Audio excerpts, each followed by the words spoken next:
बात पक्की है कि परमेश्वर अगर सबसे ज्यादा इंटरेस्टेड आपकी किसी चीज में है तो वो है आपकी स्पिरिचुअल लाइफ। ये भविष्यवाणियां, ये चंगाई, ये बरकतें, ये सभी इसी धरती के लिए हैं और परमेश्वर ने दी हैं। इनकी निंदा करना परमेश्वर की निंदा करने के बराबर है, क्योंकि चंगाई, मिरेकल्स, बरकतें ये शैतान ने नहीं बनाई।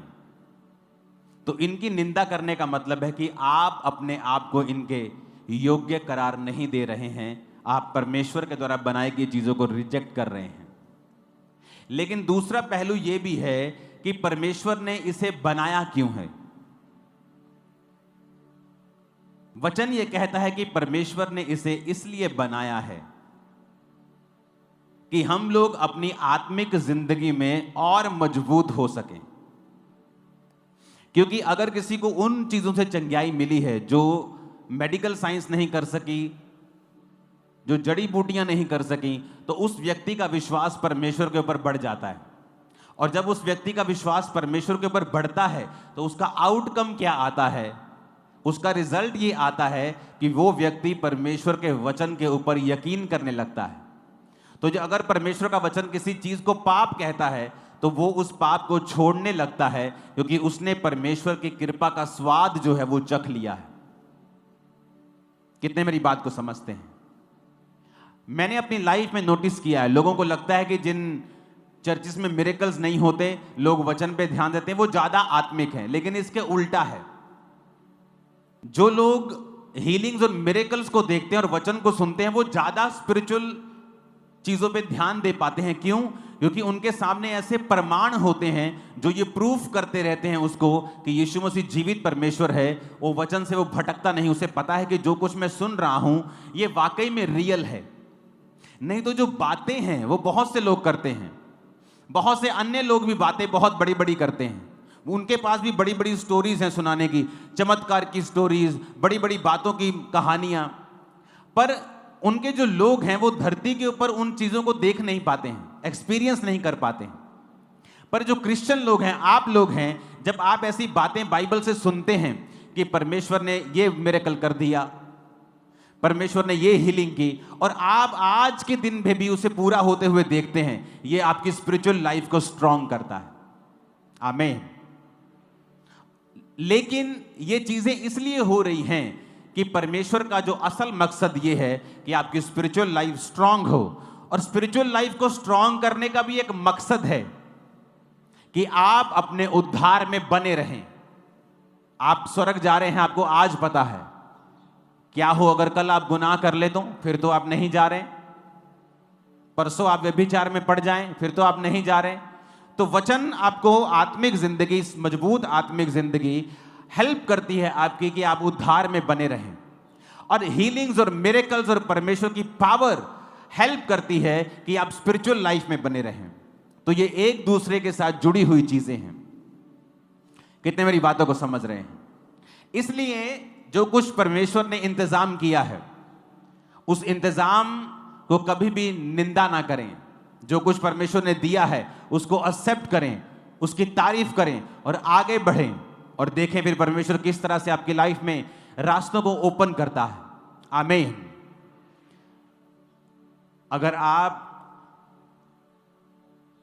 इस पूरे यूनिवर्स में धरती को देखेंगे तो जो पेन की नीब होती है वो भी बड़ी है, धरती उससे भी छोटी है। सूर्य धरती से 13 लाख गुना बड़ा है। मतलब ऐसी पृथ्वी 13 लाख इकट्ठी हो जाए तो सूर्य के समान है। और सूर्य इतना छोटा है तारा, सूर्य से भी कई लाख गुना तारे हैं जो चमकते हैं, जो जल रहे हैं, जो बड़े हैं, जो परमेश्वर ने बनाए हैं। ऐसे प्लैनेट्स बनाए हैं जो जिन पर हीरों की वर्षा होती है। ऐसे प्लैनेट्स हैं जो पूरे के पूरे हीरे के बने हुए हैं। यूनिवर्स परमेश्वर ने ऐसा बनाया, और धरती एक बिंदु के समान है। मैं ये क्यों कह रहा हूं कि आपको ये समझ होनी चाहिए कि आपकी लाइफ, आपकी जो जिंदगी है,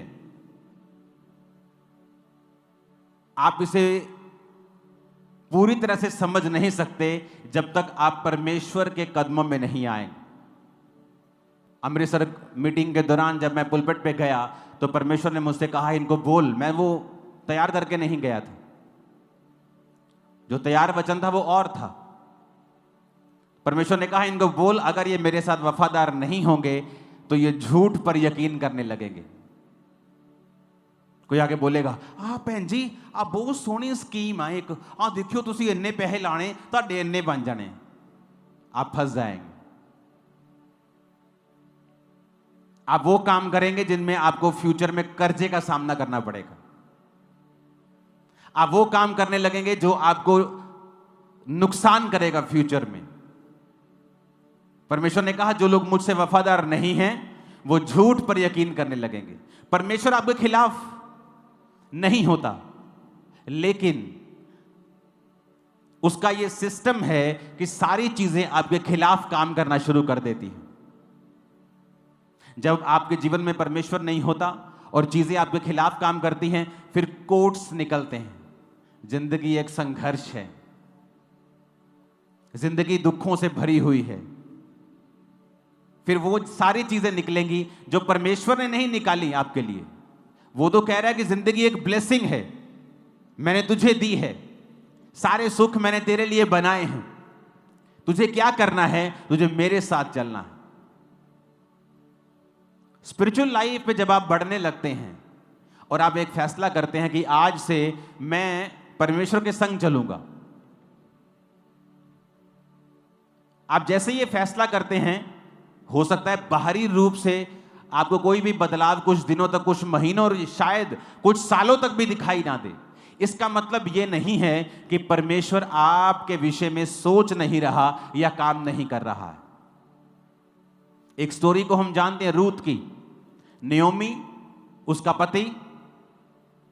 वचन कहता है जब आप रूत की पुस्तक पढ़ते हैं कि जब बैतलहम में, जब उनके घर में अकाल पड़ा तो वो मोआब देश में चले गए।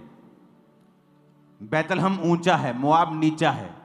स्पिरिचुअल मतलब है जब आपकी स्पिरिचुअल, आपकी आत्मिक, आपकी क्रिश्चियन लाइफ में कोई दिक्कत होती है, आप उस दिक्कत को मोआब जाकर, अपनी आत्मा में नीचे जाकर, प्रेयर लाइफ को बंद करके,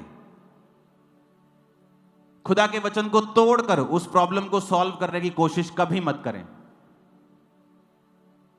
बैतलहम का मतलब है रोटी का घर। रोटी के घर में अकाल पड़ गया। कई बार आपकी क्रिश्चियन लाइफ में उल्टा हो जाता है, आप हीलिंग का प्रचार करते करते खुद बीमार हो जाते हैं। इसका मतलब यह नहीं है कि परमेश्वर का वचन खत्म हो गया या उसका असर खत्म हो गया या वो नाकाम हो गया। इसका मतलब यह है कि परमेश्वर आपको कुछ सिखाना चाहता है। अब जब वो मोआब देश में चले गए, उसका पति मर गया।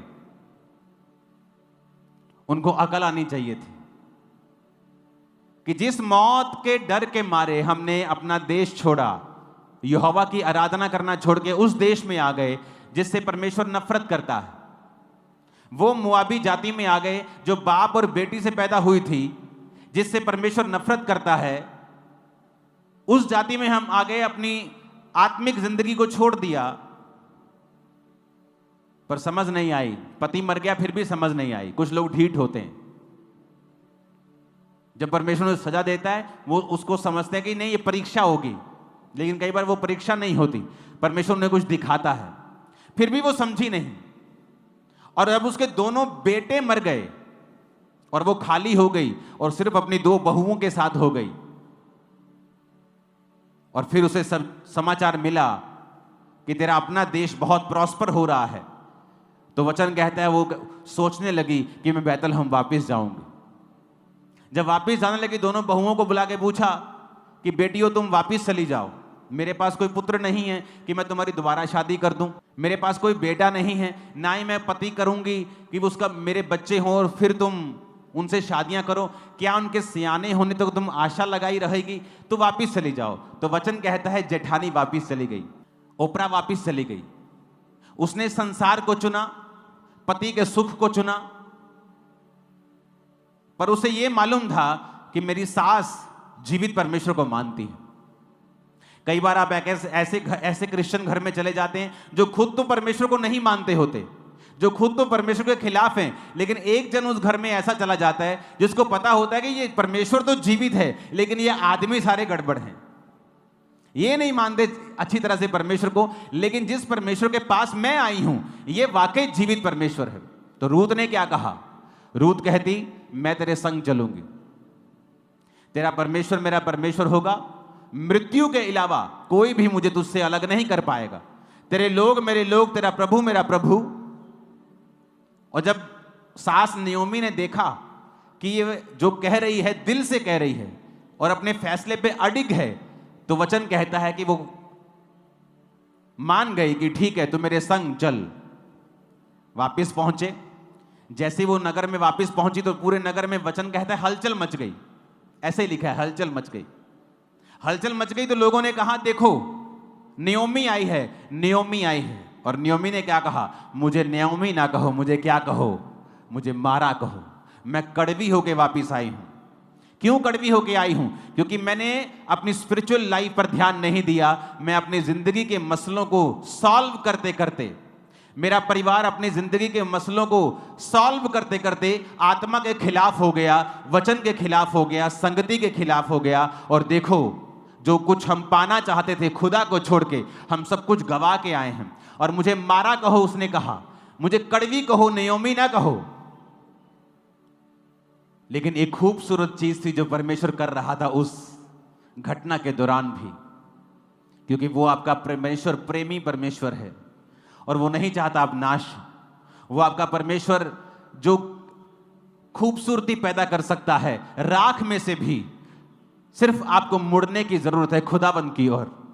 आप जब फैसला कर लेते मैं परमेश्वर की ओर मुड़ूंगा, आप सोच लेते कई बार नयोमी की लाइफ में अब क्या बचा था? कुछ नहीं।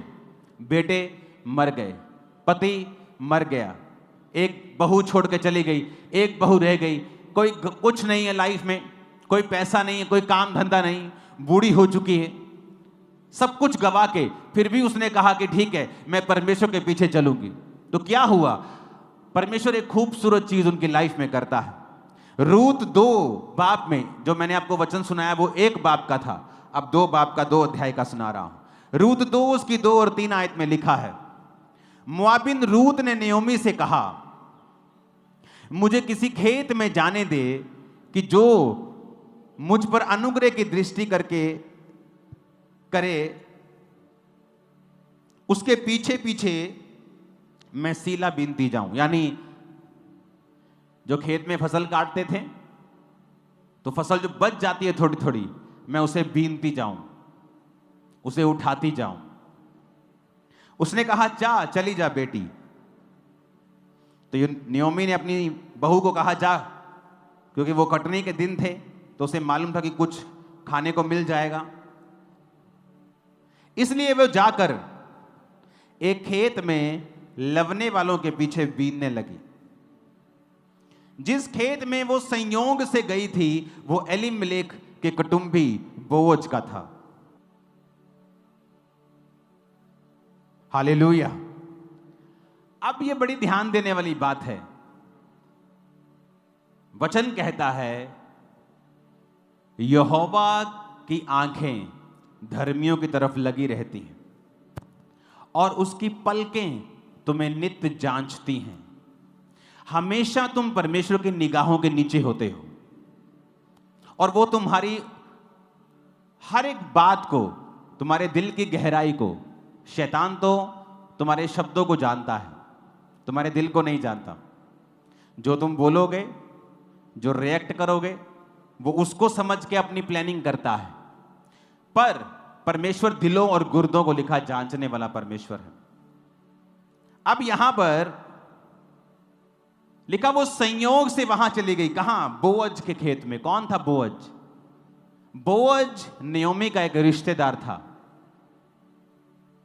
और जब किसी के पति, जब किसी का कोई बेटा मर जाता था तो निकट जो रिश्तेदार होता था वो उस लड़की से शादी करके उसके वंश को आगे चलाता था। अब वचन क्या कहता है कि वो संयोग से, जबकि वचन यह कहता है कि इस धरती के ऊपर कुछ भी इत्तेफाक से नहीं होता। अब बड़े ध्यान से समझने वाली बात है, अगर समझ गए ना जीवन सफल हो जाएगा तुम्हारा। अब वचन हम जानते हैं संयोग से कुछ नहीं होता। मिस्री के हाथ बेच दिया गया यूसुफ को, क्या यह संयोग था? नहीं। गड्ढे में फेंका गया, क्या यह संयोग था? नहीं। क्योंकि अगर वो ना जाता गड्ढे में और ना बिकता मिस्र में, वो वहां का प्रधानमंत्री कभी ना बन पाता। बात क्या है बीच की, मैं आपको सीक्रेट बताता हूं। अब जिस खेत में वो गई वो बोअज का था। वो एक अमीर था, धर्मी था, और जब उसे बताया गया, जब उसने पूछा कि ये लड़की कौन है, तो उसे बताया गया कि ये नियोमी की जो तेरी रिश्तेदार है, ये उसकी बहू है, और उसकी दूसरी बहू से छोड़ के चली गई जब उसके बेटे मर गए। पर ये जो बहू है, इसने यहोवा को चुना हुआ है। क्योंकि ये यहोवा परमेश्वर को जानती थी, इसलिए अपनी सास के पीछे चल रही है। तो बोअज उससे बहुत इंप्रेस था कि ये एक भली औरत है। अब वो संयोग से नहीं गई।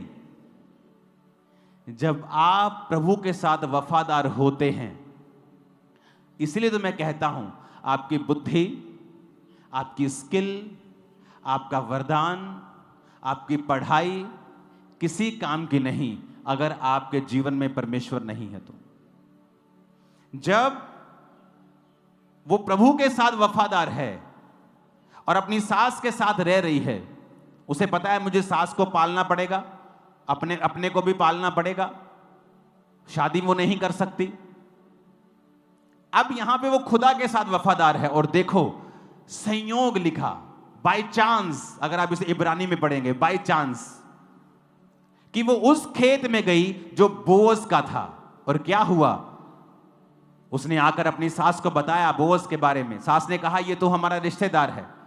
जब बात चली शादी की कि बोअज तुझसे शादी कर सकता है अगर वो चाहे, और बोअज से बात चली तो बोअज ने कहा एक और रिश्तेदार है जो मुझसे भी ज्यादा नजदीकी है, उससे बात की गई कि तू उसे छुड़ाना चाहता है, क्या तू उससे शादी भी करेगा अगर नियोमी के सारे कर्जे को तू चुकाएगा? तो उसने मना कर दिया। तो परमेश्वर ने बोअज को और रूत को एक किया, और वो दाऊद की परदादी बनी।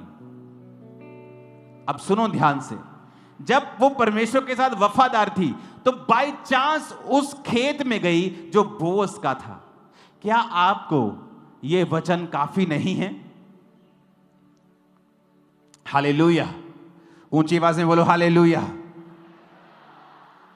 मैंने कहा आपको क्या लगता है कि ये बाय चांस था? जब आप प्रभु के साथ फेथफुल होते हैं, आप उसी रास्ते को चुनोगे जिस रास्ते को परमेश्वर ने आपके लिए चुना होगा।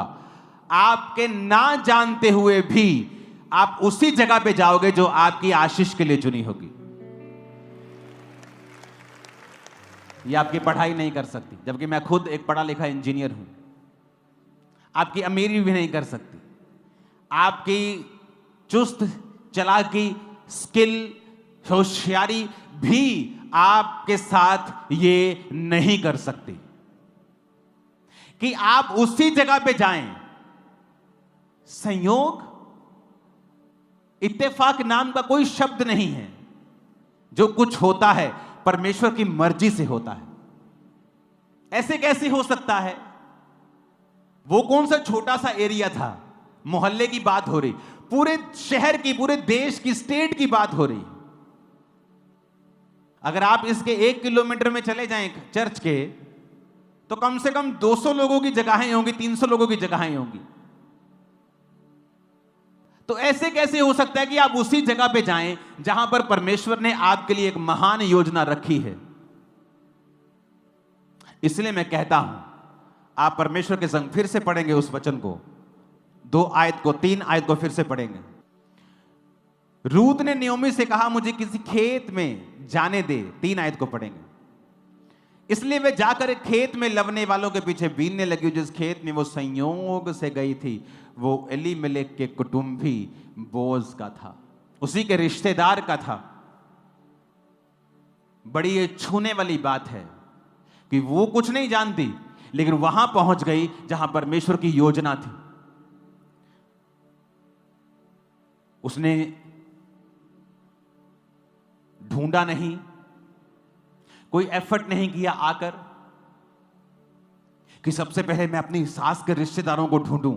ऐसे होते हैं शारीरिक लोग जो अपने लाइफ की हर प्रॉब्लम का हल शारीरिक रूप से करना चाहते हैं कि चलो आते ही बोले, सास तेरे रिश्तेदार कौन है बता। अच्छा ये तेरा रिश्तेदार, अच्छा ठीक है मैं हूं जाननी है। तैयार होके उठे, वो तैयार होके वहां जा रही है कि उसकी निगाह मेरे पे पड़ जाए, मेरी शादी हो जाए। और मैंने देखा है ऐसे लोग विश्वासी भी हैं, और हर लाइफ थोड़े थोड़े दिनों के बाद, थोड़े थोड़े महीनों के बाद वो अपनी लाइफ में डिसअपॉइंट होते हैं, निराश होते रहते हैं। ओ अभी भी मेरी बात नहीं बनी, ओ अभी भी मेरे जीवन में यह काम नहीं हुआ। क्योंकि आप जो कुछ भी कर रहे हैं उसके पीछे शरीर का एफर्ट है, आत्मा का एफर्ट नहीं है। अगर आप वचन पढ़ें तो वचन में लिखा है कि परमेश्वर ने कहा आदम का अकेला रहना ठीक नहीं। आदम ने नहीं कहा हाय हाय मैं कल्ला ओए बचाओ मैनू प्रभु जी, ओ प्रभु जी कुछ करो, कुछ कर दे, क्यों नहीं पे कुछ। उसने कुछ नहीं कहा, वो अपने काम में बिजी है। खुदा ने जो काम दिया बिजी है। शाम को परमेश्वर आ रहा है, उसके साथ बात कर रहा है। सुबह वो अपनी अदन के बाग में बिजी है। प्रभु देख रहे हैं यार इसका कोई संगी चाहिए। आदम ने कुछ नहीं कहा, खुदा ने कहा। लेकिन आज का आदम क्या कर रहा है? वो परमेश्वर को बता रहा है तुझे मेरे जीवन में ऐसा करना चाहिए था, तुझे मेरे जीवन में ऐसा करना चाहिए था। आपको क्या लगता है कि आपको आपकी ज्यादा चिंता है कि परमेश्वर को चिंता है?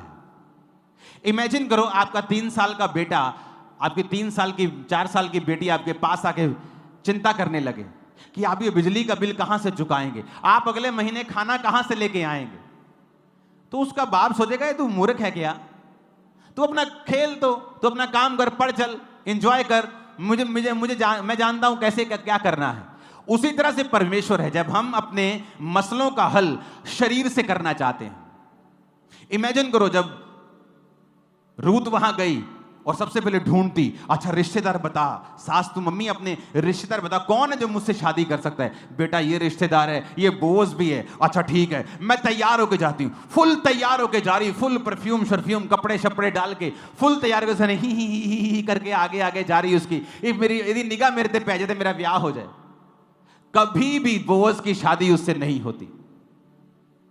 अगर आप शरीर में उत्साहित हैं, ओ मेरी शादी, ओ मैंने देखे ऐसे लोग मसीह जीवन में क्रिश्चियन होते हुए भी उनको इतना ज्यादा है हाय हाय मेरा ब्याह, हाय मेरा वीजा, और जितना वो हाय हाय करते हैं उतना वो लेट होता है, और अगर हो जाए उतना ही अनफ्रूटफुल होता है। कितने मेरी बात को समझ रहे हैं? वहां पे जो पोजीशन समझनी बहुत जरूरी है। यहां स्पिरिचुअल पोजीशन, स्पिरिचुअल मैं कहां खड़ा हूंगा और मुझे कहां खड़े रहना है। ये सड़क पे से परमेश्वर जा रहे हैं और उस 12 साल की लहू बहने वाली औरत को चंगियाई चाहिए, तो वो यहां खड़ी होगी कि वो पिछले सड़क में खड़ी होगी? बोलो, यहीं खड़ी होगी कि नहीं? आत्मा में भी पोजीशंस हैं, आत्मा में भी लोकेशन है कि किस लोकेशन पे आप रहेंगे तो वहां पे ही आपकी हीलिंग होगी, वहीं पे बरकत आएगी, वहीं पे आशीष आएगी। अब रूत का ध्यान नहीं है शादी करने में, उसका ध्यान यह है कि जो कुछ हो गया ठीक है, मैं प्रार्थना करूंगी, सास के साथ रहूंगी, काम करूंगी, बस परमेश्वर मुझे मिल गया काफी है। यह उसकी लाइफ का मुद्दा बन चुका है। अगर नहीं होता तो आप जानते हैं जिस दिन वो सीला बीनने के लिए यानी फसल बीनने के लिए वहां पे गई, वो एक आम लेबरर थी, आम मजदूरों की तरह वहां पे गई थी। क्यों? क्योंकि जब उसने आकर बताया कि बोझ ने मुझसे बात की है, कि जब बोझ को उसके बारे में बताया गया तो बोझ ने उसकी प्रशंसा की कि तेरे बारे में मुझे सब बताया गया है कि तू अपने सास और खुदा के साथ तू वफादार रही है। अब ऐसा कर, तू जहां दिल करता है वहां तू बीन और जा और अपने लिए और अपनी सास के लिए इकट्ठा कर। अपने नौकरों को बता दिया इसको रोकना मत, इसको तंग मत करना। उसने कहा जहां से ये लोग पानी पीते हैं तो भी वहीं से पानी पीना, और जब ये लोग खाना खाते तुम वही खाना। उसको फेवर दिया उसने, बोअज ने, जब उसको मालूम हुआ कि ये वफादार है। और उसने घर आके बताया कि मैं 22 लीटर आज अनाज लेके आई हूं। 22 लीटर अनाज उसको मिला एक दिन में। अगर वो 10-15 दिन भी लगातार जाती तो पूरे साल का अनाज इकट्ठा कर लेती। तो सास खुश थी। तो उसने सास को बताया कि मुझे बोअज मिला, और सास को मालूम था बोअज कौन है। तो उसने कहा बेटी अब तू जाएगी तो स्नान करके और तेल लगा के तैयार होके जा। इसका मतलब जब वो पहली बार गई थी तो एक लेबरर की तरह, एक आम मजदूर की तरह वो गई। उसके दिल में कुछ नहीं था, और जिस खेत में वो गई थी उसे मालूम भी नहीं था वो कौन सा खेत है। कितने मेरी बात को समझ रहे हैं? उसे मालूम नहीं था। लेकिन जब आप खुदा के साथ वफादार होते हैं, इस घर को, इस आयत को घरों में लिख के लगा लो, वो ऐसे इवेंट्स करेगा आपके साथ जो आपने अरेंज नहीं किए होंगे पर खुदा ने किए होंगे, और वो इवेंट्स आपकी लाइफ को सदा के लिए पूरी तरह से बदल के रख देंगे। सदा के लिए, सदा के लिए मैं आपको बता रहा हूं। इमेजिन करो अगर अप्रोच उसी रूत की शारीरिक होती। पहले वो पूछती फिरती, अच्छा बोअज का खेत कौन सा है? ओ परे है बोअज। अब मैं तैयार होके जानी, तैयार होके परफ्यूम शर्फ्यूम लगा के अच्छी तरह से जाती, बात करती, ही हु करके उसको इंप्रेस करने की कोशिश करती। वो कभी इंप्रेस ना होता, क्योंकि उसके दिल में ये यहोवा ने डाला था कि वो उसके साथ अब शादी करे, क्योंकि उसको वो औरत भली जान पड़ी, गुड कैरेक्टर की जान पड़ी थी। आप शरीरों से मसले हल करने की कोशिश करते हैं, आप डिसअपॉइंटमेंट्स के साथ डिसअपॉइंटमेंट आप लेते हैं। एक बार मैंने एक बहुत बड़े सेलिब्रिटी को मैसेज किया। मैंने कहा आप जो कर रहे हो ये आपकी लाइफ में फिर से एक निराशा को लेके आएगा। वो मेरी बात को अच्छी तरह से ले नहीं पाया, और फिर उसकी लाइफ में एक निराशा ने जन्म लिया जिसने उसको तोड़ दिया। और मैंने उसको पहले ही बता दिया था कि ऐसा ऐसा आपके साथ होगा, क्योंकि जो आप कर रहे हो ये आपको निराशा की ओर लेके जाएगा, क्योंकि इसमें परमेश्वर का वचन टूट रहा है। और उसके साथ वैसा ही हुआ। उसके बाद थोड़े दिन उसने मुझसे बात नहीं की, क्योंकि लोगों को चाहिए कि वो उनका मनपसंद भविष्यवाणियां उनको दे। पर अगर आप लोगों को राइट वर्ड नहीं देंगे, आप प्रभु के साथ गद्दारी कर रहे हैं। लोग आए या जाएं, आपका वचन करेक्ट होना चाहिए। अब यहां पे, क्योंकि जब परमेश्वर का हाथ आपके सिर के ऊपर है, आप चूज ही वही करेंगे।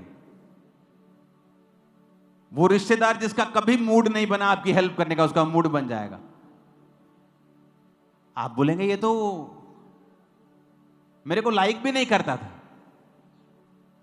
सडनली कुछ ऐसा होगा जो आपने एक्सपेक्ट नहीं किया होगा, आपकी फाइनेंशियल लाइफ में, स्पिरिचुअल लाइफ में, आपके बच्चों की लाइफ में। और सबसे बड़ा काम जो परमेश्वर आपकी लाइफ में करता है, जब आप खुदा के साथ सही चलते हैं, तो एक नोट कर लेना, वो आपके परिवार में होता है। सबसे बड़ा काम आपकी फैमिली में। बिगेस्ट मिरेकल्स आपकी फैमिली का जो स्वभाव है उसे परमेश्वर चेंज करना शुरू करता है। उत्पत्ति 39 उसकी 2 से 4 आयत को पढ़ेंगे। यूसुफ अपने मिस्री स्वामी के घर में रहता था और यहोवा उसके संग था, इसलिए वह भाग्यवान पुरुष हो गया। यूसुफ के स्वामी ने देखा कि यहोवा उसके संग रहता है और जो काम वह करता है यहोवा उसके हाथ से सफल कर देता है। उसके अनुग्रह की दृष्टि उस पर हुई और वह सेवा टहल करने के लिए नियुक्त किया गया और उसके घर का अधिकारी बनके उसने सब कुछ अपने उसके हाथ में सौंप दिया। जब वो जेल में चला गया तो उत्पत्ति 39:21 में लिखा है, यहोवा यूसुफ के संग रहा, उस पर करुणा की और बंदी गृह के दरोगा के अनुग्रह की दृष्टि उस पर हुई। इसलिए बंदी गृह के दरोगा ने सब बंदियों को जो कारागार में यूसुफ के हाथ में सौंप दिया, और जो जो काम वो वहां करते थे यूसुफ की आज्ञा से होता था। यूसुफ के वश में जो कुछ था उसमें से बंदी गृह के दरोगा को कोई वस्तु देखनी ना पड़ती थी, क्योंकि यहोवा यूसुफ के साथ था। सब बोलो आमीन। अब यहां पर सेम एग्जाम्पल है। उसके भाइयों ने उसे गड्ढे में फेंका, फिर उठाकर बेच दिया। पर बात यह नहीं, आपकी लाइफ में मुसीबत कितनी बड़ी, बात यह है कि आप परमेश्वर आपके संग है कि नहीं। प्रभु उसके संग था। जिस घर में वो नौकर के रूप में गया, उस घर का अधिकारी बनने में उसे सालों नहीं महीनों लगे सिर्फ। क्यों? यहोवा उसके संग था। इसका मतलब क्या है कि वो वचन के संग चल रहा है। अगर आप व्यभिचार में हैं, इसका मतलब यहोवा आपके संग नहीं है, क्योंकि आपने वचन को तोड़ा है। अगर आप चोरी करते हैं, इसका मतलब आप परमेश्वर के संग नहीं हैं। अगर आप मूर्ति पूजा में हैं, आप प्रभु के संग नहीं हैं। आपके बहुत सारे ईश्वर परमेश्वर हैं, आप यहोवा के संग नहीं हैं। यहोवा आपके संग तब तक है जब तक आप परमेश्वर के वचन को जानते और मानते हैं। तो क्या लिखा? जो कुछ यूसुफ करता था, यहोवा उसको सफल करता था। आप प्रचारक हैं, विश्वासी हैं, कुछ भी हैं, अगर आपकी लाइफ में फेलियर्स आ रहे हैं, आप गलत दिशा में हैं। क्योंकि अगर आप यहोवा आपके संग है, कुछ लोगों की आदत होती, वो सेवा नहीं करते, सिर्फ निंदा करते हैं, फलाने की, ढमकाने की, वो वचन की, वो वचन। उन्हें तर्क वितर्क करने का रोग हो गया है। अगर आप उनकी जिंदगियों को पर्सनली जाके देखेंगे तो अपनी लाइफ में हर पहलू में फेल हो चुके हैं। सब तरफ से, सेवकाई, घर बाहर, सेहत, फाइनेंस, हर तरफ से वो फेल है। क्यों? उन्हें लगता है यहोवा उनके संग है। अगर यहोवा उनके संग होता तो वचन कहता है जो कुछ यूसुफ करता था वो सफल होता था। आज मैं बहुत से बिजनेस कर सकता हूं और सफल होकर करोड़ों कमा सकता हूं पर्सनल। मैं नहीं करता हूं क्योंकि मेरे पास समय नहीं है। मैं सेवा में अपने आप को दे चुका हूं पूरी तरह से। मैं काम भी वही करता हूं जिसमें मुझे टाइम ना देना पड़े। मैं अपना पूरा समय परमेश्वर को और प्रार्थना में और उपवास में दे सकूं। लेकिन अगर मैं कुछ करूंगा तो वो सफल होगा, क्योंकि परमेश्वर मेरे संग है, मुझे मालूम है।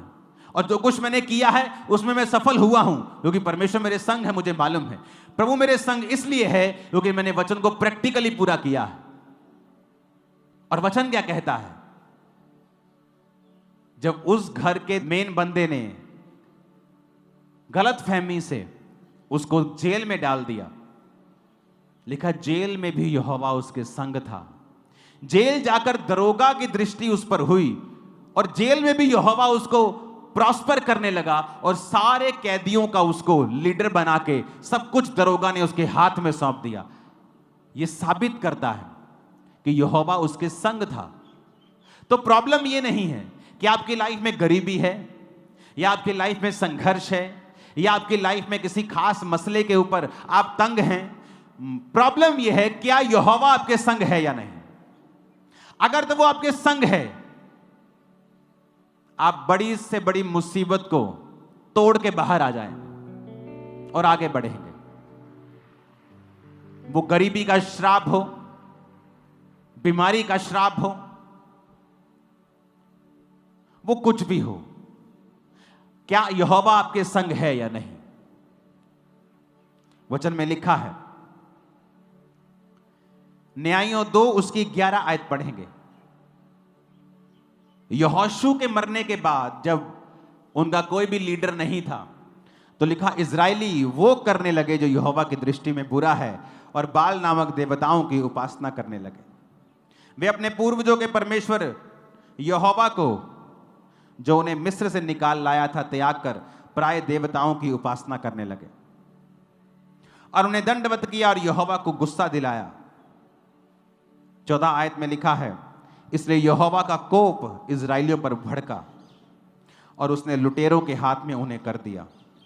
लुटेरे उन्हें लूटने लगे, उन्हें चारों ओर के शत्रुओं के परमेश्वर ने उन्हें अधीन कर दिया। वे अपने शत्रुओं के सामने ठहर न सके। अब ध्यान से सुनना अगली आयत। मैं चाहता हूं मैं 1 2 3 करूं, आप इसे पूरी चर्च ऊंची आवाज में पढ़ो। 1 2 3। जहां कहीं वो बाहर जाते थे। अब बोलो ऊंची आवाज में, अपने पड़ोसी के कानों में भी बोलो, बोलो जहां कहीं। बोलो अपने पड़ोसी को। कोई लिखा है कि सिर्फ इस साइड या उस साइड? जहां कहीं, मतलब एनीवेयर। तुम्हारा दिल कर रहा है उठ के, चलो आज मैं अमेरिका चलता हूं, वहां पे काम बहुत है, डॉलर में कमाऊंगा। लिखा जहां कहीं वो बाहर जाते, यहोवा का हाथ उनकी बुराई करने में लगा रहता था। जैसे यहोवा ने उनसे कहा था और शपथ खाई थी, इस प्रकार वो बड़े संकट में पड़ गए। अब बात यहां पे है, जब वो परमेश्वर से मुड़ गए, जब तक तो यहोशू था, बल्ले बल्ले हो रही थी। जब यहोशू चला गया, 110 साल का होकर सो गया, मर गया, अब फिर से लिखा वो वही करने लगे। अब जब वही करने लगे तो लिखा जहां कहीं, जिधर कहीं वो बिजनेस करने जाते थे, वो काम करने जाते थे, नौकरी करने जाते थे, युद्ध लड़ने जाते थे, कमेटी डालते थे, वो मर जाती थी। कहता कुछ भी वो करते थे, यहोवा का हाथ उनकी बुराई करने में लगा रहता था। वो जहां कहीं चुन लें, इधर उधर कुछ चुन लें, उनका बुरा ही होता था। लोग बोलते हैं कई बार, मैं कुछ भी कर लूं मेरे साथ सही नहीं होता, मैं कुछ भी कर लूं मैं कभी फलवंत नहीं हुआ। कारण आप परमेश्वर से दूर हैं, ये है। लिखा परमेश्वर ने उन्हें शत्रुओं के अधीन कर दिया।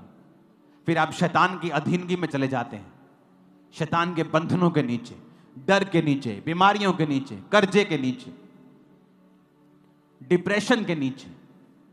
ये लिखा यहोवा का हाथ उनकी बुराई करने में लगा रहता था। और उधर नियोमी और रूत का केस देखो, जहां कहीं वो गई उस खेत की मालिक बन गई,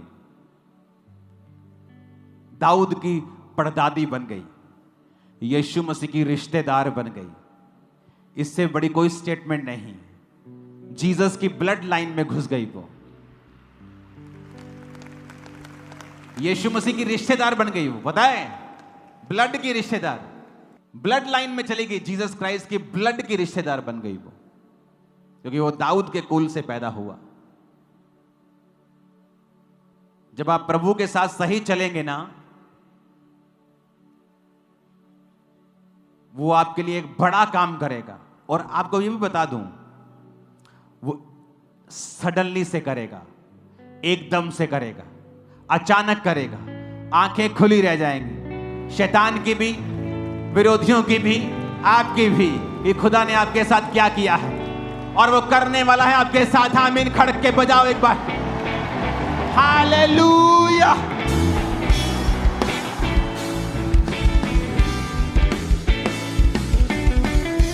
आमीन। आप सीक्रेट भेद समझ रहे हैं कि नहीं समझ रहे?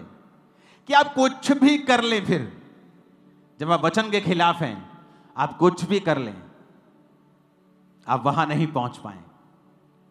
आप वचन के साथ हैं, यहोवा के साथ हैं, प्रभु के साथ हैं, आप कुछ भी कर लें। सरसरी चली गई खेत में और डर रही थी वहां पे कि दूसरे मजदूर मुझे मारे ना, मुझे भगाए ना, ये ना जानते हुए कि इन खेतों की मैं खुद एक मालकिन बनने वाली हूं कुछ ही दिनों के बाद।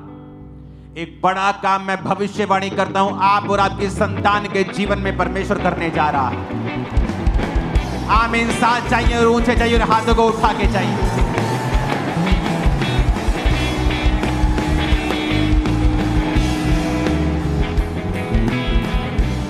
हालेलुया। आपको मालूम नहीं होता, जब आप प्रभु के साथ वफादार होते हैं ना, आपको नहीं पता किस दिन आपका नंबर आएगा और किस दिन एक ऐसी घटना होगी जो आपकी लाइफ को पूरी तरह से बदल देगी। वेट करें, यहोवा की बाट जोहते रहें, उस पर भरोसा रखें। उसने आपको छोड़ा नहीं है, उसकी पलकें नित्य आपको जांचती हैं। वो धर्मी को नित्य देखता है, उसकी पलकें नित्य आपको जांचती हैं।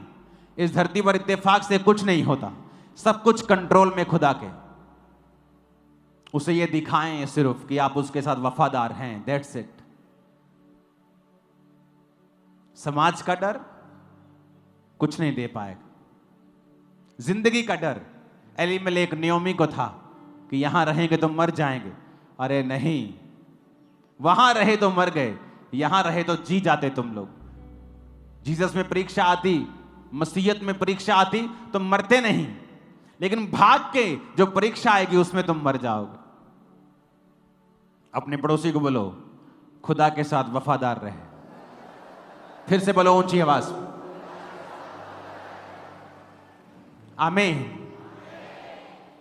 इमेजिन करो, लिखा है, फिर से पढ़ेंगे, जहां कहीं, वो पंजाबी में भी एक आयत आ रही, देखो, अते जिथे किते, देखो बाइबल में लिखा है, जिथे किते ओ बाहर निकले, यहोवा दा हथ ओना उते बुरियाई दे लई सी। जिथे किते ओ बाहर निकले, लिखिया, जिथे किते ओ बाहर निकले, यहोवा दा हथ ओना उते बुरियाई दे लई सी। जिकर यहोवा ने आख्या सी ते ਉਹਨਾਂ ਦੇ ਨਾਲ ਸਹੁੰ ਖਾਦੀ ਸੀ ਤੇ ਉਹ ਬਹੁਤ ਔਖੇ ਹੋਏ। ਬੰਦਾ ਕਹਿੰਦਾ ਨਹੀਂ ਯਾਰ ਔਖੇ ਹੋਏ ਪਏ ਆ ਜ਼ਿੰਦਗੀ 'ਚ, ਮੁਸ਼ਕਲ ਹੋਈ ਪਈ ਹੈ ਯਾਰ, ਬਾਲਾ ਟਾਈਟ ਹੋਏ ਪਏ ਆ। ਟਾਈਟ ਹੋਣ ਦੀ ਲੋੜ ਨਹੀਂ, ਵਫਾਦਾਰ ਹੋ ਜਾਓ ਰੱਬ ਦੇ ਨਾਲ, ਖੁੱਲਾ ਖੁੱਲਾ ਲੱਗੇਗਾ ਤੁਹਾਨੂੰ ਬਹੁਤ। ਟਾਈਟ ਹੋਣ ਦੀ ਲੋੜ ਨਹੀਂ। ਆਪ ਤੁਹਾਨੂੰ ਲੱਗਦਾ ਹੈ ਕਿ ਪਰਮੇਸ਼ਵਰ ਨੇ ਤੁਹਾਨੂੰ ਟਾਈਟ ਹੋਣ ਲਈ ਚੁਣਿਆ? कई पास्टर्स को लगता है अगर वो गरीब रहेंगे, कर्जाई रहेंगे, तो तभी परमेश्वर उनके साथ खुश है। बाइबल कहती जिसके तुम कर्जदार हो उसके तुम नौकर हो। जिसका तुमने पैसा देना है ना, उसके तुम नौकर हो। प्रभु नहीं चाहता तुम किसी का नौकर बनो। इसको कूल मत समझो, गरीबी को, यह कूल नहीं है। यह सिर्फ शब्दों में कूल लगती है नहीं। यीशु मसीह के लिखा 7 में औरतें होती थी, अमीर औरतें, जो अपनी संपत्ति से उसकी सेवा करती थी। अगर वो परमेश्वर है तो क्यों उसने उनकी संपत्ति से सेवा करवाई?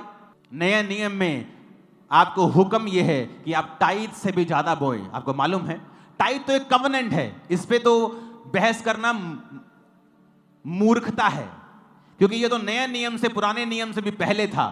ये तो कवनेंट है आपके साथ। आप अब्राहम के अगर संतान नहीं है, आप टाइट के खिलाफ बात करेंगे, क्योंकि आप है ही नहीं उस कवनेंट में, आप उसके पुत्र पुत्रियां है ही नहीं। अब्राहम के कवनेंट में जो है, जो अब्राहम के बेटे और बेटियां हैं, उसने मलकीसदिक के याजक को दिया था। और जो नए नियम के टाइट है, जो नए नियम का बोना है, वो अकेला टाइट नहीं, लोग अपनी संपत्तियां लाके बोते थे। और नए नियम में आप याजक को टाइट नहीं दे रहे हैं कि वो अपनी जिंदगी में कोई घर ना ले, आप चर्च को दे रहे हैं। मैं आपके टाइथ का टाइथ नहीं ले रहा हूं, मैं आपका टाइथ नहीं ले रहा हूं, मैं अपनी पर्सनल जिंदगी आपके टाइथ से नहीं बिता रहा हूं, मैं अपने बिजनेस से ले रहा हूं। तो आपका जो टाइथ, आपका जो 20% 30% आप दे रहे हैं, वो चर्च के कामों के लिए चल रहा है। हालेलुया। नए नियम में विश्वासियों ने, पौलुस ने कहा है, हर एक व्यक्ति अपने अपने आमदनी के अनुसार हफ्ते में अपना चंदा निकाल के रखे। कैसी होती मीटिंग्स बड़ी बड़ी? अगर चर्च मीटिंग्स करेगी तो ये खर्चा कैसे करेगी? ये खर्चा नहीं रोक सकते, कंस्ट्रक्शंस नहीं रोक सकते, तो फिर मीटिंग्स कैसे होंगी? क्योंकि लोग आगे आते हैं कि ठीक है, मैं ये खर्चा उठाने के लिए तैयार हूं। पार्टनर्स होते हैं, हाँ मैं ये खर्चा उठाने के लिए तैयार हूं। कितने मेरी बात को समझ रहे हैं? आपके लिए एक राह खुला है बोने का, और शैतान को पता है आपका बोना एक्यूरेट प्लेसेस के ऊपर जा रहा है। और कैसे रूहें बच रही हैं, कैसे लाखों करोड़ों लोग यहां क्रूसेड होते, यहां मीटिंग्स होती, लोग ऐसे ऐसे देशों में स्क्रीन्स लगा के हजारों की गिनती में गलियों में बैठे और लाइव क्रूसेड अटेंड कर रहे हैं, जिनको यहां का वीजा नहीं मिलता है, इंडिया का, जो दूर है बहुत। वो रूहें बच रही हैं, तो उसका असर आप पर भी हो रहा है जो बो रहे हो, आप पर भी हो रहा है जो प्रेयर कर रहे हो, आप पर भी हो रहा है जो फास्टिंग कर रहे हो। इसके खिलाफ सिर्फ दुष्ट आत्मा है वो जो जा सकता है, कोई खुदा का सच्चा खादिम इसके खिलाफ नहीं जाएगा। हालेलुया। फिर से वो वचन पढ़ेंगे हम। अते जिथे किते, बोलो जिथे किते, हिंदी में बोलो जहां कहीं। देखो किन्ना अगर वचन एक लाइन वचन दी समझ आ गई ना तो जिंदगी सफल हो जाएगी साडी। लिखा जिथे किते वो जांदे सी, यहोवा दा हथ उन्हां दी बुराई करन च, उन्हां दा नुकसान करन च लगा रहिंदा सी। ते रूत बारे वो की लिखदा, 3 आयत पढ़ेंगे रूत की। कहता जिस खेत में वो संयोग से गई, जिस खेत में वो चली गई, लिखिया वो बोझ दा निकलिया। गई तो नौकरानी दे रूप दे विच सी, नौकरां तो भी थल्ले सी, पर उन्होंने पता नहीं सी वो मालकण उत्थे दी। तुसीं बहुत वड्डी बरकत पाने वाले हो, आत्मिक ते शारीरिक दोनों। पर एक कंडीशन है आपके, क्या यहोवा आपके संग है? क्या आप यहोवा को किसी आशीष के लिए मान रहे हो, या आपने सचमुच अपना जीवन परमेश्वर को दे दिया है? जिदा आस है, और ये आस कि अपनी सास को बोला हुआ है कि ठीक है मैं तेरे नाल रवांगी, पर तू ना मेरा ब्याह करा दिया अपने किसी रिश्तेदार ना। उसने नहीं कहा, उसने कहा मैं तेरे संग रहूंगी, मैं तेरे संग रहूंगी। और जाके शरीर में मसला हल नहीं किया। आज बहुत से क्रिश्चियंस पॉलिटिशियंस, पास्टर्स मसलों को शरीर में हल करना चाहते हैं, जबकि आप और मैं आत्मिक जिंदगी में बुलाए गए हैं जहां हमें स्पिरिचुअल लाइफ को पहले फुलफिल करना है। आमीन। रूत की पुस्तक को मैं खोल रहा हूं आपको एक चीज पढ़ाने के लिए। रूत की पुस्तक अगर आप खोलेंगे न्यायों के बाद आपको मिलेगी। न्यायों में आपने अलग अलग लोगों को पढ़ा होगा, उसके बाद रूत आती है। एक चीज मैं आपको पढ़ाना चाहता हूं, यह भी बड़ी जबरदस्त है, यह आपकी लाइफ में एक आस को पैदा करेगा। रूत 3 उसकी 13 में लिखा है, बोअज ने रूत से विवाह कर लिया और वह उसकी पत्नी हो गई, और वह उसके पास गया और यहोवा की दया से उसको गर्भ रहा और उसके एक बेटा उत्पन्न हुआ। स्त्रियों ने नयोमी से कहा, यहोवा धन्य है जिसने तुझे आज छुड़ाने वाले रिश्तेदार के बिना नहीं छोड़ा, इज़राइल में इसका बड़ा नाम हो। यह तेरे जी में जी लेने आने वाला, तेरे बुढ़ापे में पालने वाला हो, क्योंकि तेरी बहू जो तुझसे प्रेम रखती और 7 बेटों से भी तेरे लिए श्रेष्ठ है, उसी का यह बेटा है। नयोमी उस बच्चे को गोद में उठाकर उसकी धाय का काम करने लगी। उसकी पड़ोसिनों ने यह कहकर नयोमी के एक बेटा उत्पन्न हुआ है, लड़के का नाम ओबेद रखा। यिशै का पिता और दाऊद का दादा वही हुआ। आपने ध्यान से पढ़ा? आपने ध्यान से नहीं पढ़ा। 17 को पढ़ेंगे फिर से। 17 से पहले 13 को पढ़ेंगे ऊंची आवाज में। 1 2 3 बोलूंगा, ऊंची पढ़ना, ओके? 13 को पढ़ेंगे। 1 2 3 क्वायर पढ़ना इसको। तब बोअज ने रूत से विवाह कर लिया। 1 मिनट, दूल्हा कौन भाई? बोलो ऊंची आवाज, बोअज। दुल्हन कौन है? रूत। दूल्हा कौन? मैं छड़ना नहीं, तो टीचर है मैं तो आज, जब तक तुम ऊंची आवाज नहीं बोल। दूल्हा कौन? दुल्हन कौन? रूत। 17 एच लिखा, वो पढ़ांगे। और उसकी पड़ोसिनों ने यह कहकर, नायोमी का एक बेटा उत्पन्न हुआ है। पुत्र किदे होया? बेटा किसका? किसको बोल रहा है? बेटा किसके हुआ? पर बेटा किसके हुआ था? रूत के। 13 आयत को फिर से पढ़ेंगे। बोअज ने रूत से विवाह कर लिया और उसकी पत्नी वो हो गई। यहोवा की दया से उसको गर्भ रहा और उसके बेटा उत्पन्न हुआ। पर वो बेटा कहलाया किसका? नयोमी का। क्यों? क्योंकि परमेश्वर ने जो नयोमी से छीन लिया था उसको वापस कर दिया। नयोमी सपने में भी सोच नहीं सकती थी जब उसका पति मर गया, उसके दोनों बेटे मर गए, कि कहीं फिर से कहीं मेरी जिंदगी आबाद हो जाएगी। अब सामने डिसीजन ले लिया कि मैं यहोवा के साथ वफादार रहूंगी। अब जो हो गया, चलो अपनी जिंदगी बिताते हैं।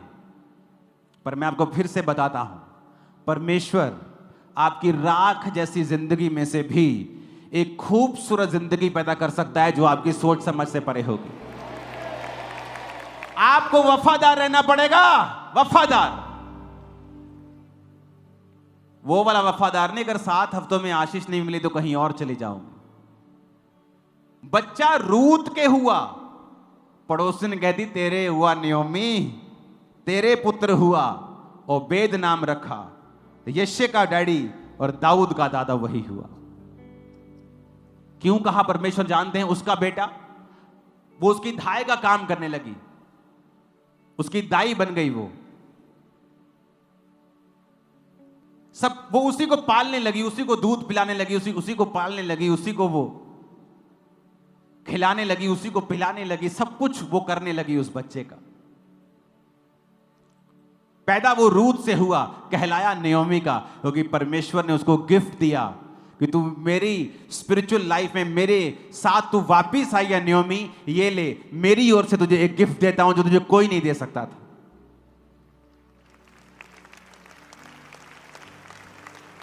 अब नयोमी का एक बेटे समान रिश्तेदार था, बोअज। 7 बेटों से भी उत्तम एक बहू थी, रूत। और एक ओबेद नाम का एक बच्चा भी था जो उसका कहलाया। परिवार हो गया कि नहीं पूरा? और कहां से पूरा हुआ? एक राख से। वो भी उसी की गलती की वजह से राख हुआ था। औरत नहीं कह सकती कि मेरे पति ने कर दिया। एलीमेलेक ने कहा अगर एक औरत चाहे तो अपने हस्बैंड के डिसीजन को चेंज कर सकती है, अगर वो खुदा का बनाया हुआ डिसीजन नहीं है तो। पर नहीं किया उसने। संसारिक चीजों में बिजी, अपने बेटों में बिजी। पति कह रहे अच्छा कोई बात नहीं, गलत तो लग रहा है लेकिन क्या करें, और सब कुछ गवा के वापिस आई। तो परमेश्वर ने कहा अब तुम मेरे पास आई है, मैं तेरी जिंदगी को फिर से हरा भरा कर दूंगा। अब वो जहां गई, जिस खेत में, वो बोअज का निकला। और यहोवा दूसरी तरफ कहता है इजरायली जब मुझसे फिर कर और परमेश्वर को मानने लगे, तो लिखा यहोवा का हाथ जहां कहीं वहां जाते, जहां कहीं, जिथे किते, जहां कहीं वो जाते थे उनकी बुराई करने में लगा रहता था। तो क्या मैटर करता है? मैटर यह करता है कि मेरी लाइफ में मैं प्रभु के साथ वफादार हूं कि नहीं हूं। मैंने एक्सपीरियंस किया है, संपूर्ण पवित्रताई में चलना शुरू कर दो, संपूर्ण पवित्रताई में, कंप्लीट सिद्धता में, आप मैग्नेट बन जाओगे ब्लेसिंग के लिए। आप देखना क्या होता है, आप देखना क्या होता है। खिंची चली जाएंगी आशीषें और सब बरकतें, आत्मिक शारीरिक वो कैसी भी हो आपकी ओर। देखना क्या होता है। सडनली कुछ ऐसा होगा जो आपने डिजाइन नहीं किया होगा, सोचा नहीं होगा। मेरी लाइफ में हुआ है, सेवकाई में हुआ है। ऐसे लोग एंटर करेंगे जो आपका भार उठा लेंगे। बात वफादारी की है।